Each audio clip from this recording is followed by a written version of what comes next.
Bonjour et bienvenue à la mini-méditation du mercredi de l'Institut biblique de Bruxelles.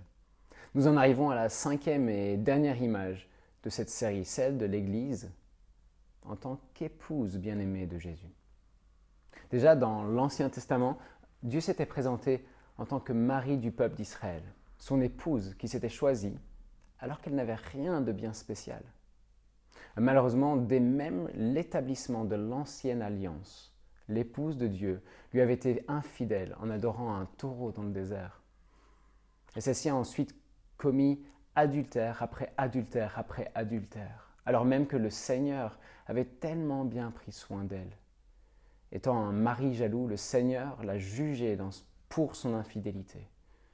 Et cependant, puisque Dieu avait contracté une alliance avec son peuple sur base de la foi, des centaines d'années avant que Jésus n'arrive, l'Éternel leur a annoncé qu'il allait fiancer son épouse avec lui-même pour toujours, par une nouvelle alliance éternelle et inébranlable, par la justice, la droiture, la bonté et la compassion.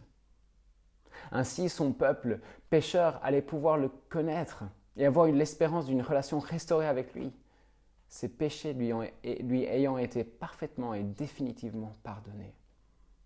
C'est dans le Nouveau Testament que nous voyons cette promesse se réaliser en la personne de Jésus, qui se révèle être le mari divin, venu sceller la nouvelle alliance, non pas en mettant une bague en or au doigt de son peuple, mais en versant son sang à la croix pour que la robe des siens soit d'un blanc éclatant.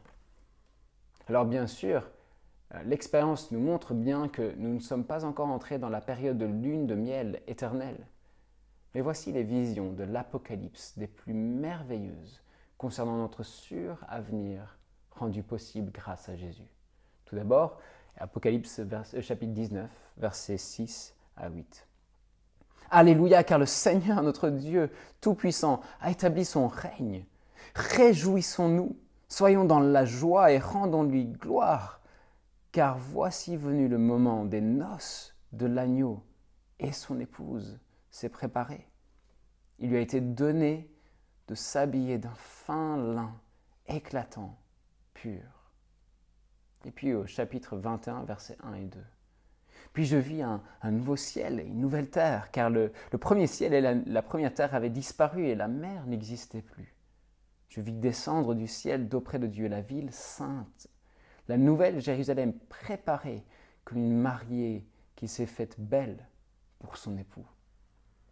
Que ces images glorieuses nous encouragent à rester accrochés à Jésus, notre fidèle mari bien-aimé, et à lui être fidèle en retour dans les bons et mauvais jours, et ceci jusqu'au jour de son retour.